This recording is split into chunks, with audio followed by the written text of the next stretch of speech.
Ladies and gentlemen, KocoSports.com proudly presents Wrestle AM. It's half wrestling show, half morning show, pretty much all BS. And of course, you got half the Koco crew here holding it down live. First of all, yours truly, sexiest man on all Internet Wrestling Radio. That's right, boom, boom. Here's Shaking the Room live from the RVA, Richmond, Virginia. And of course, I'm joined there across the pond in England, the man who will soon have his own monument in Trafalgar Square, talking about LK. What's up, buddy?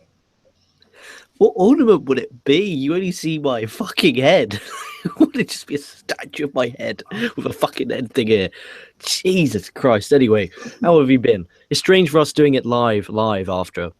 Oh, yeah. The show is live. A bit of an anomaly, but hey, I'm glad for the opportunity. Glad to be here and having a lot of fun. NXT, this was the final show. This was the last stop before Toronto. And of course, I got to ask you, I'm going to ask the Internet Infantry too. First question is, what do you give tonight's show? Do you give it a win, loss, or a tie? So start us off, okay? I'm going to go a tie. You know, as a show, it wasn't that bad. It did a decent enough job, as I've touched upon the Raw and the SmackDown shows, about how it's important to build for the pay-per-view. I think that as a show, it did a good job for building for the pay-per-view. But as a wrestling show with the two matches, they were both, well, one was good and the other one was abysmal. But I'm going to give it a tie. Give it a tie, which is unusual for me. So considering this, so you had on Monday, you had your loss, extreme loss. On Tuesday with SmackDown Live 900, you had a win. And on NXT, you have a tie. WWE propaganda, it's awful, fuck them. Then so inconsistent. So inconsistent. Yeah, it is. I mean, WWE has just become a real chore to watch as of late. It's just, and I don't think that they're doing themselves any favors. They've completely just saturated the market. I mean, on a regular week, you have 6 hours of WWE programming that you need to watch, and then if you count like superstars, that's 7. Exactly. So you got 3 hours of Raw. Let's count it. 3 hours of Raw. You got 2 hours of SmackDown, so you're now up to 5. Right. And then you have an hour's NXT, you're up to 6 hours. Superstar, 7 hours. Main event, that's 8. 205 line is 9. If it's a pay-per-view weekend, that makes 12. If it's a big pay-per-view, that makes 13. Add the kickoff show, that's 14. If you had the Raw and SmackDown pre-shows on, that's 15. Jesus Christ. All the network content you've got on there. So much content. They give out so much content, they make it look like I don't put out any content. That's how much content they put out. And it's an absolute... But did you notice that the shows that typically get a lot of positive response are their shorter shows? Yeah, because it's a chore to watch something. Like Raw, even if you had like the best Raw of all time, you're still going to sit there like it's still so fucking... I wonder if we could put the call out now for here at KocoSports.com. But I think we need to put out the call for another reviewer. We need a 5th reviewer. We need a volunteer to come in, and their job will be solely to review the 3rd hour of Raw. Dude, that would be brilliant. So we would have finished the show. We'd have wrapped up after the 2nd hour. So we would have finished the show, and then this guy comes on like, hello, ladies and gentlemen, and welcome to this. I just sat through 3 hours, and there's us. Well, hey, 2 hours of Raw. Give it a win. He's like, extreme loss. Oh, yeah, dude, 3 hours is too long. Like, I said this the other day, like Game of Thrones or Dexter. I'm back into Dexter again. If Dexter was 3 hours long, I think the show would suck. It's too long. You can't tell a story for 3 whole hours because it's just going to be bumpy. Whereas an hour is just one straight. 2 hours is even like, ooh. But 3 hours is woof, and it's just not good enough. And it's just, I don't think the money's worth, like, losing the viewership. Like, take the hour back, but you'll gain viewership because more people will watch your show. So, in essence, you'll still get the same amount of ad revenue. Well, plus, it's one of those, if you miss a week, you feel like you're so far behind. Yeah, but in the 3 hour Raw, like, I missed last week's Raw because I refused to watch it. I didn't miss anything. Nothing happened. Not one thing. Well, back to my thoughts on it, win, loss, or tie. I'm borderline like strong tie / weak win. I think I'm going to go strong tie. There wasn't a lot, but what they had was okay. It was okay. I will say the positives were, I think they did a great job getting everybody hyped up for Takeover Toronto. I think the negative aspects was, with the exception of the main event, the matches weren't all that awesome. And then, of course, they ended with a hype piece, which I can understand for the main event at the end. But it was okay. They just didn't completely phone it in. So I guess that's why I'm not, giving it like a loss or anything. Because I felt like they actually did put some effort into it. But let's break it down. Of course, we start off with a women's match. You have Liv Morgan taking on Peyton Royce, being accompanied by Billie Kay. I hate Liv Morgan, the character. I hate Liv Morgan, the gimmick. Inside performing, I've seen just a little bit of improvement. Peyton Royce, I absolutely love. I love the Poison Ivy gimmick. I love Billie Kay with her. I love these two Aussie girls together. They're kind of like the mean girls who are teaming up. They're going to run roughshod over the rest of the women's division. I like that angle there. Classic bad guy stuff. There's a couple particular spots that I really liked. I liked it when Peyton Royce contorted Liv Morgan in the ropes. It wasn't the tarantula, but it was like her own version. Something just completely twisted her up, almost like a triangle choke in the ropes. I like that. And then I see that Liv Morgan, I believe this is going to be a new finisher for her, which I think works. I thought it was going to be a DDT, but no, she rolled through with it and had Peyton Royce in a guillotine and was locking in that choke. It looked like Peyton Royce was fading. She was about to tap, but Billie Kay goes in there, kicks her. This calls for disqualification. It was a 2-on-1. Then Aaliyah, she runs in. And by the way, the crowd was chanting for her.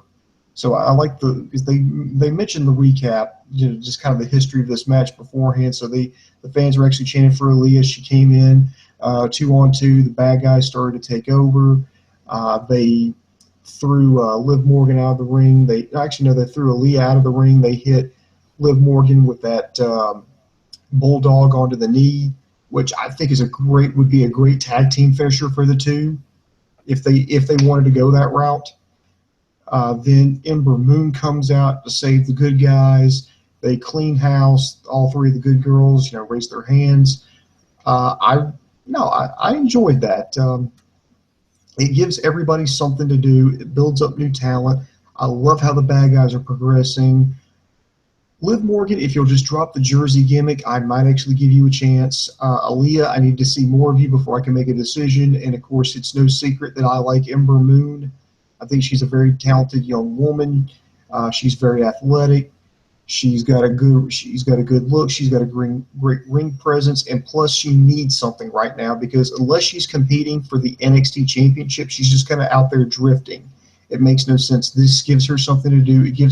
It takes away that excuse of, well, why isn't she challenging Asuka?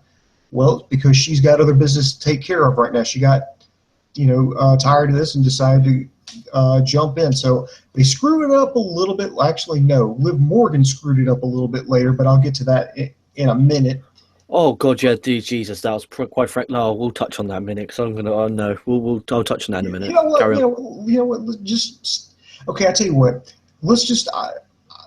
I've enjoyed the match. I've said everything I can say about it. I want you to say what you're going to say about it, and then we can just touch about how Liv Morgan fucks the whole goddamn thing up within 30 seconds. Okay, so the match itself wasn't bad. I like Royce, like you do. I agree. I do like her. The match was okay. Morgan screaming really pisses me off. Liv Roadman Morgan just drives me up the wall, and I hate her. I hate her look. She looks like a whore, a hooker, a prostitute, a cunt. I don't like this woman. James Ellsworth. It drives me up the stage. I like how that Aaliyah though got a decent reaction when she came out. I like her, and I like Ember Moon, of course. And I liked that bulldog onto the knee as well. And I'm just happy we're going to get some character development. Like, I like the fact we're finally getting some character out of this. We know who the faces are now. We know who the heels are. They're kind of battling it out. I like it. And when Asuka fucks off, or at least when she takes on Mickie James at TakeOver, we'll be doing a TakeOver predictions after this show goes off the air. We're joined by Sammy, Booms, and myself, so look forward to that. What I liked here was you now have a division. You actually have a fucking division of 4 women's wrestlers and a prostitute. So I think it's generally a really good division. Add Asuka, that's 6. I don't see anything wrong with that. I really don't. Like before, I hated, half these people, but they've improved, and you got to give them time. That Aaliyah, though, I think will be a big star one day because she's just got that look that I can picture Vincent Kennedy McMahon, damn it, loving. And here's how they fucked it up, kids. They go backstage, and they have all 3 of the good girls back there. They have Aaliyah, they have Liv Morgan, and they have Ember Moon. And it's kind of like, well, why did you do that? Why did you do it? And Ember Moon pretty much had the perfect explanation for it. It was, Aaliyah started out, it's like, these 2 girls have been ganging up on us and picking us. We're sick of it. We're going to stand up to them. And Ember Moon tried to, pull like an Ultimate Warrior. Like she gave this rambling promo that made no sense, but I think I know where she was going with it. Well, I'm on a different path, and somehow our paths converged, and now I'm on this path to, to fight these 2. Basically, all they had to say was, these girls have been, ganging up on everybody. They've been like this in the gym. They've been like this on the road, and they're like this in the ring, and we're sick of it. We're sick and tired of having to fight both of them, and we're not going to take it anymore. We're going to stand up to these bullies. That's all they had to fucking say. And Liv Morgan opens up her goddamn mouth and it's just like in the worst Jersey accent I've ever heard, even though that's where she's supposed to be from, the worst fucking Jersey accent I've ever heard. I mean, and it's a bad Jersey accent. If you want to hear a real Jersey accent, go talk to Dave Koco. Dave Koco's got a good Jersey accent. This chick does not. Basically, it's like, well, there was 2 of you, and it's like, well, now there's 3 of us, and we outnumber you. So I'll tell you what, you go find a 3rd, and we'll face you. And I'm like, dude, that is such a fucking bitch move.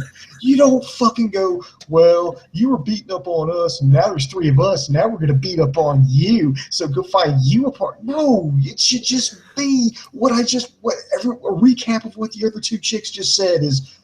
You 2 have been out of control. We're sick and tired of you bullying us. We're sick and tired of having to fight both of you. We've had enough. We're standing up to you, and we're gonna teach you a lesson.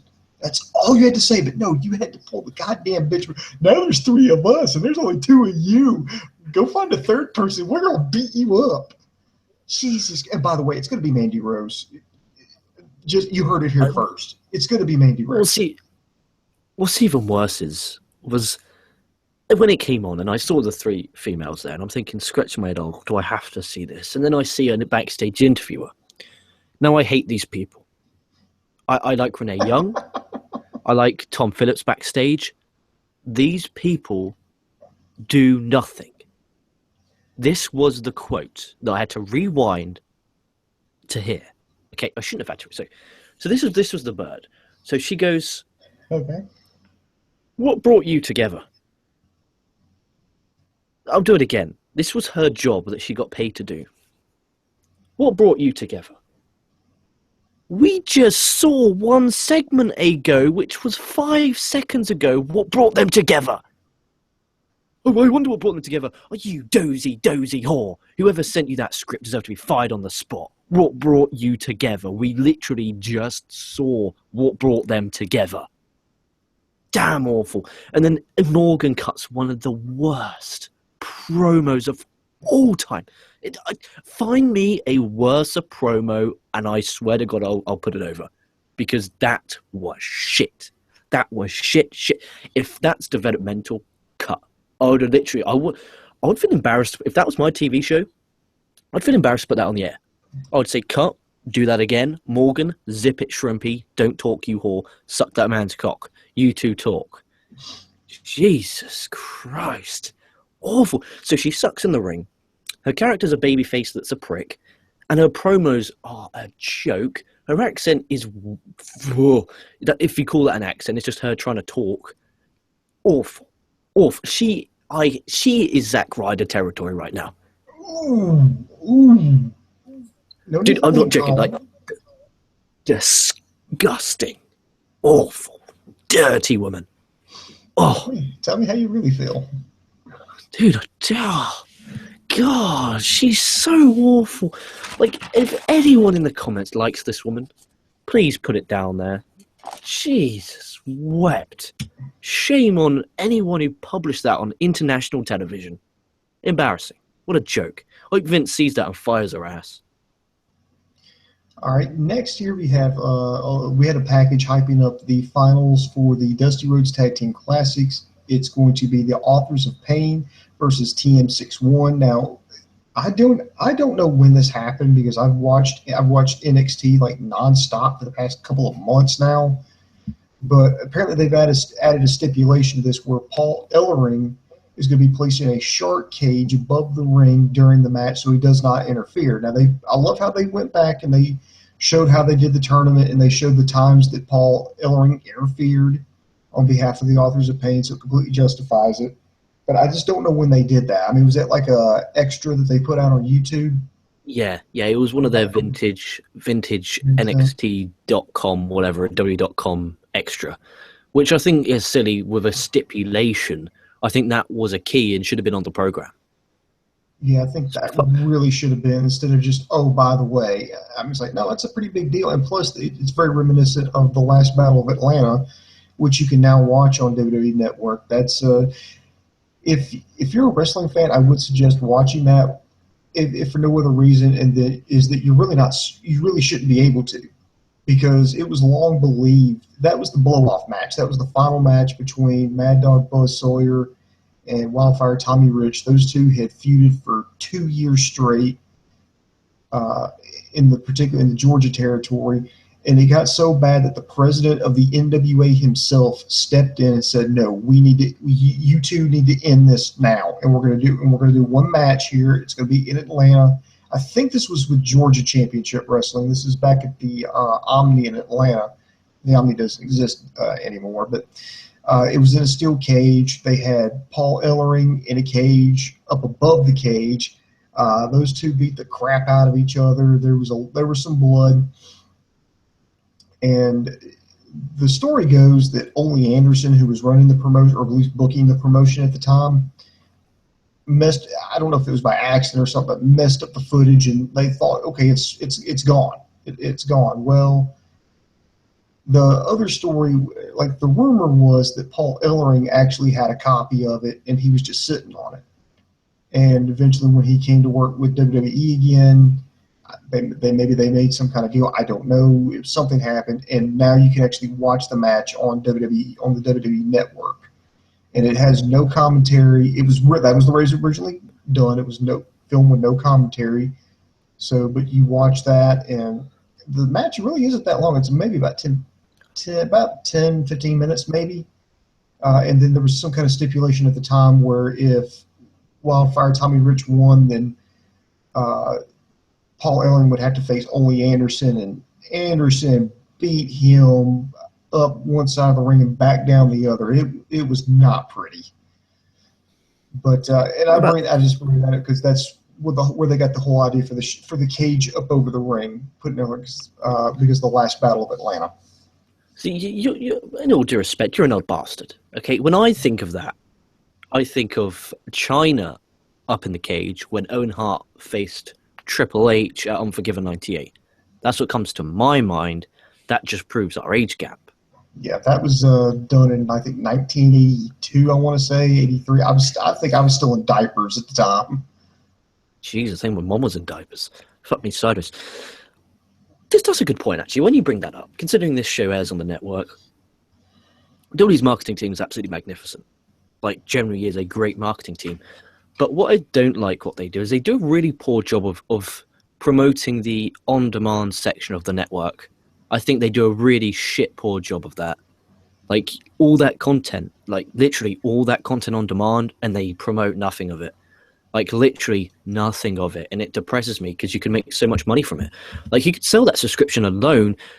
Imagine this, Bibbs. Would you subscribe to that if there was zero live content, but you had every episode of Raw, every episode of SmackDown, every pay-per-view, every ECW pay-per-view, every WCW pay-per-view? I would still subscribe. Would you? If there was no live content? No, probably not. I would need to. Really? How about DVD? Right, so DVD would have cost you, what, $15? Well, no, I'm not saying. I'm not saying if it was only that. Like, if you're I think live content is just kind of sweetens the pot, because now I can watch a whole pay-per-view as it's happening for like $10. But I'm saying, if say that live gimmick wasn't added, and it was just all that on-demand content, that's still worth it, surely. how much money you'd save. How much money you'd save. Think about it. How much money you'd save. Yeah, true. But if I'm not like a hardcore fan, I mean, I just don't know if I'm going to spend that kind of money. I think Yes. I think just the live content is what really sweetens the pot. 'Cause, I mean, Yeah, it think does. about It does. I just don't like how they don't sell it like it's a big fucking deal. Like oh, God, every that's fucking pay-per-view. well, when Like, they did sell it, the only thing they were selling was the Attitude Era. I mean, that was it. I mean, it was like they weren't promoting anything else. They weren't promoting, hey, check out this match from 2002. No, it was Attitude Era. It was 1997 through 1999. like literally, you should do like on their YouTube channel. Like they do it every now and then. Put like an upload. Like they're uploading Survivor Series matches right now. There was Goldberg and Triple H, and then Rock and Cena versus Miz and R-Truth at the 2011 one. I just wish they promoted it more. Like you could have put like on your Twitter like anything like a list of the top 5 must-watch WWE pay-per-views of all time, and they're all available on the network for just $9.99. Like the top 5 Survivor Series of all time, all available on the WWE network for $9.99. Like why isn't that on there? I just don't like that. But who am I? I'm just a business nerd. We'll move on. Go on. Yeah. Next, we had the return, which turned out to be the return of Elias Sampson. Of course, he's coming back from a broken ankle that he suffered over the summer. He took on Nathan Cruz. They tried to rebuild him back up as like this. I just don't know if they need to build him up as a vicious heel, like a monster heel, like something like you would hype up like Brock Lesnar or Vader or somebody of that ilk. They've got Elias Sampson as like this aggressive monster heel. When I do like the idea of having the heel gimmick. I just don't know if him being like the monster heel is the right way to go with him, because yeah, it may work, but this would be like Seth Rollins trying to be like this, trying to play the part of like Sid Vicious or something. It's just, it's just like, it just doesn't work. I mean, he could be a heel. Yes, he needs to be, he could be, he can still have the same finishing move that like how the tweak he did with the spinning neck breaker. It looks like the Crossroads or the Test Drive. If you remember that finishing maneuver.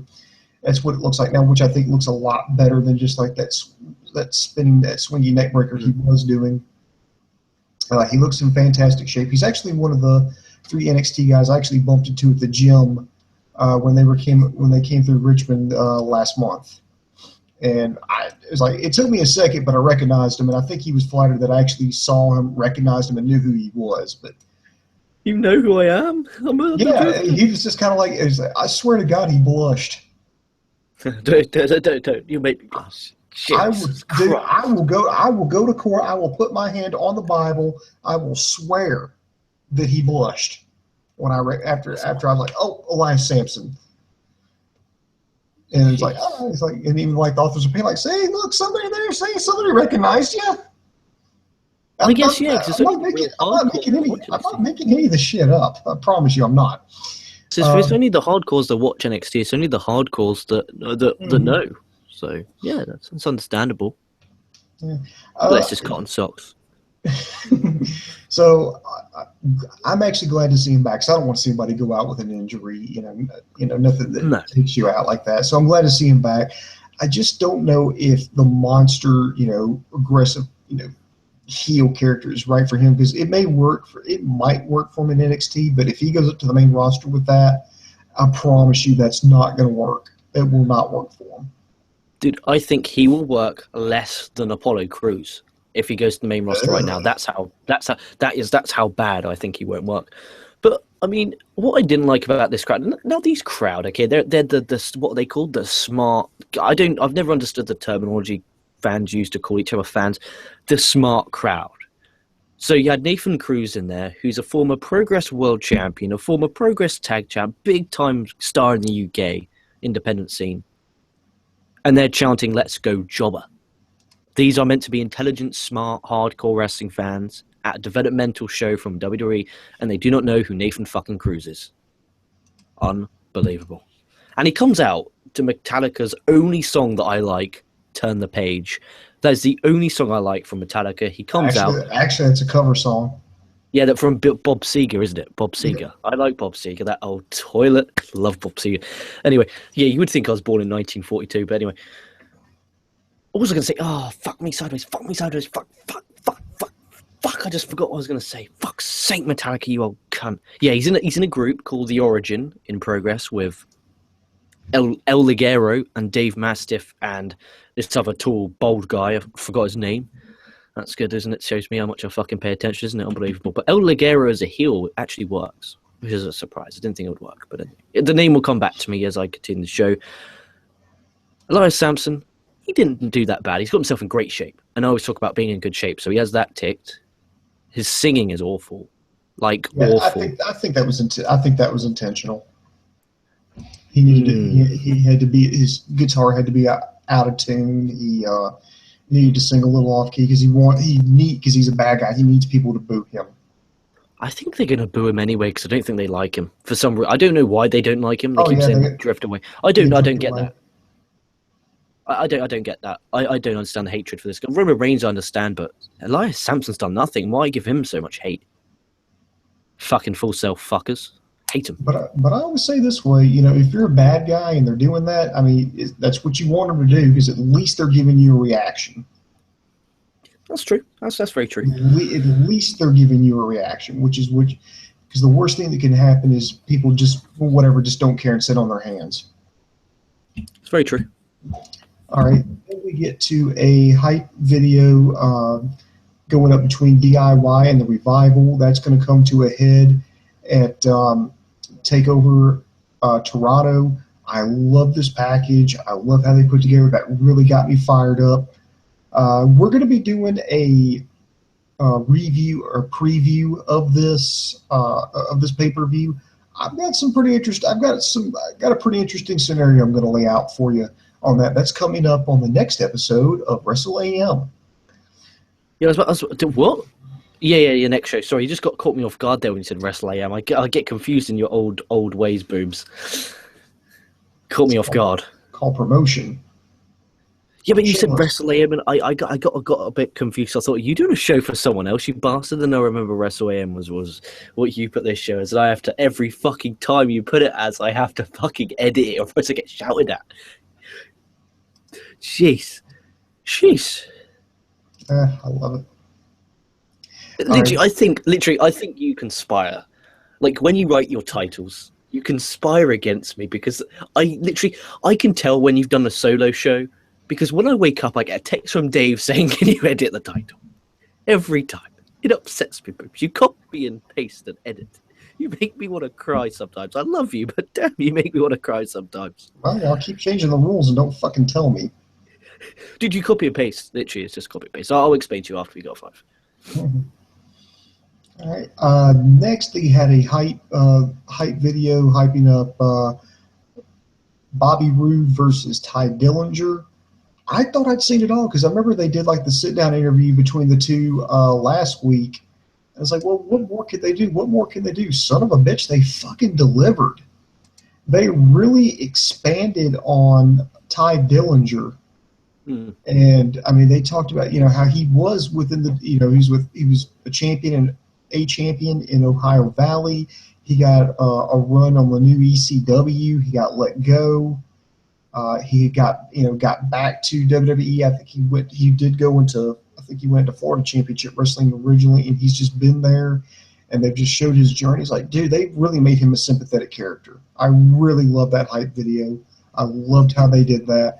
And just Bobby Roode just being a huge dick about everything, just, brushing off everything.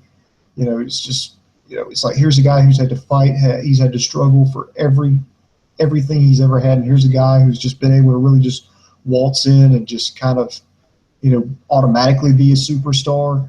I just love it. Yeah, I like this. I liked both of the video packages for the tag title match and the Roode Dillinger. I did really enjoy them, and I don't want to really talk about it because we're about to do a takeover preview and prediction, so it just destroyed the objective of doing that show. But they were great, well put together packages, and we always say this on all these shows, that the people who put together the production team are very underpaid. Like, whatever they're paid, they deserve to be doubled because they do a really fucking phenomenal job. And what's with the songs for this month's Takeover? Did you hear some of those songs, Booms? Damn. Yeah, I've never heard of any of these bands. No, would you go out of your way to listen to these bands? No, to be honest, not from what I've heard. I can literally, like, I'm no good singer. Like, I could sing I'm Not Like Most Girls. That's about from Nia Jax. That's about it. But it's... Here you are. That's the NXT Takeover theme. Lyrics included. It's just, that's not, like, this is a bit off topic, okay? Do you classify that screaming, the end one, the last one where he's there screaming, do you classify that as music? Not really, because anybody can scream. But then again, I mean, I know some people are like, oh, well, they're punk rock. Like, no, guys, I can introduce you to some punk rock where they did not scream. Are you ready for me to insult about 18 million people? Do you know what my granddad calls this? This is not me. My granddad calls... I'm scared. He calls it cut your throat music. Like, that's what you listen to when you cut your throat. Like, there's two things my granddad can't stand. Screamo and French people. That's it. That's the two short list. very, very odd combination. My granddad's not good. I just say your grandfather's still pissed off about the Battle of Orleans, isn't he? No, he just despises all French people. Like, he hates the accent, he hates the language. He's incredibly intelligent. He used to be a head brewer at a brewery. So he's a really intelligent guy. Really super intelligent guy, but he just doesn't like French people. I don't know why. Yeah, that's a pretty odd combination there. It is. I guess, no, if you think about it. Like, the less is the last, then we're going to be moving on. Mm-hmm. If you think about it, like, old people in England anyway, a stereotypical old person is severely racist. Like, me, I'm not, but he, severely racist, okay? And also, if you remember back in the day, they had music, like Bob Seger, Freddie Mercury, Queen. They had music. So maybe they just find it offensive how these guys are going out there and screaming. So, there's two fair points. Bless my granddad's cotton socks. Love that man to death. I love it. Next, we get to the main event. We see Cedric Alexander taking on Andrade Almas. This was actually surprisingly a really good match. I didn't know where they were going to go with it. This is, of course, from last month when these two were a tag team in the Dusty Rhodes Tag Team Classic. Of course, they lost to the Revival. Afterwards, that's when Almas turned on Alexander, setting up this feud. This is at least the first time, to my knowledge, these two have actually touched since then, and I think it delivered. I think this was Almas's best match since he's been in NXT. I think him making the switch over to heel was just a godsend because, to me, he seemed like he was more comfortable in the ring. He was more comfortable in his mannerisms. He was more aggressive. He actually did more wrestling maneuvers. Cedric Alexander played the babyface character to a T. He really sold for Almas. These two actually put on a really good match. They traded shots back and forth. The ending was actually kind of a surprise to me. Cedric Alexander reversed a maneuver, hit the lumbar check. Almas rolled over to the ropes, hung on. As Cedric Alexander was going over to get him, he pulled down the bottom rope and let it go. As Alexander was trying to, crawl to the outside, to get it Almas's face, and it hit him in the junk. This incapacitated Alexander for temporarily, and allowed Andrade Almas to hit that hammerlock DDT. He got the win, which I think he was in desperate need of. Desperate need of. So he got that. I feel like he's got some heat back. He's got some credibility back. And I hope this really is a new league because, Alexander, I still love Cedric Alexander. He deserves to be there. I'm glad he's in WWE. But he is over. He doesn't need, even though he lost this match, he's still going to be big with the crowd. And he's still got revenge he's got to go for. So he's going to be fine. But Almas needed this win. I liked him showing off. If you want to know where Naito over in New Japan learned all this stuff, look at Almas because he was part of Los Ingobernables. And just Naito just took that gimmick to Japan. But this is one of the guys who originated it. I'm glad to see that gimmick in NXT. I think it was absolutely perfect. He played the part well. We saw a different side, and I just hope this is just something better, because beforehand I was ready to write him off, but not now. Not now. I was like, yes, I love him as a heel. Yeah, me too. And it makes sense if you think about it, because Alexander didn't need this win, because he's going to fuck off to the Cruiserweight division anyway.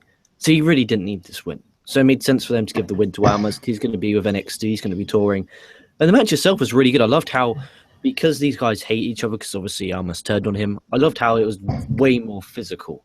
Like, it felt like a really physical match. And I loved Alexander's ridiculously hard chops. It reminded me of, who was the guy who faced Okada? I think it was Marufuji, who faced Okada in some of his chops back in, I think it was October. And it was just a really, really good match. I really did enjoy this. And star rating wise, I give it 2.25. So if anyone recommend for any, if anyone asks me what I recommend them to watch from this show, I would say this match, because it was a good match and a feud, kind of a feud ender. I don't know if we're going to continue this. Maybe this is a match that gets taped before Takeover Toronto, and we get it on next week's TV, like a rematch. Because they always do that, don't they? You tape an episode of NXT to air next Wednesday.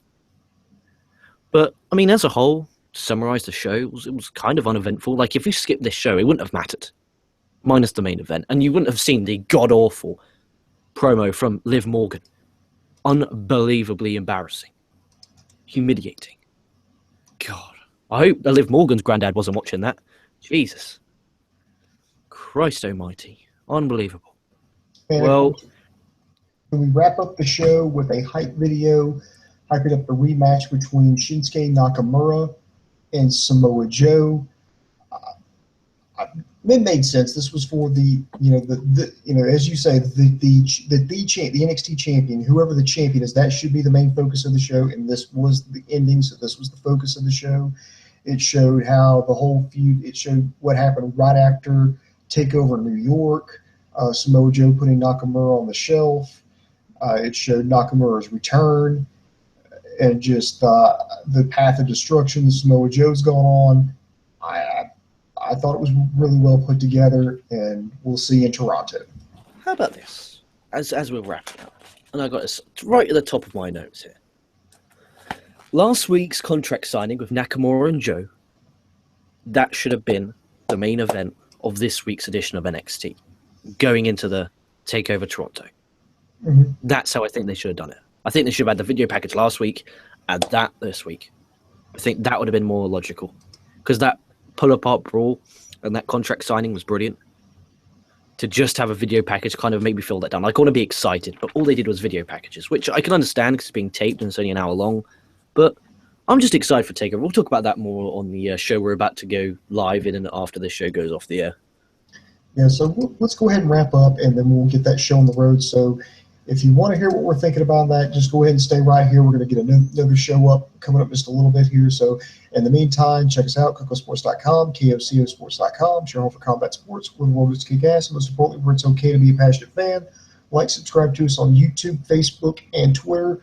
Have another show coming up shortly. If you're watching the recording of this, just click on the little fist logo right here, down here below you. You can take you to all our videos here, and you'll see that soon. So, okay, any parting words before we split for the next show? Thank you for watching. Hope you enjoyed it.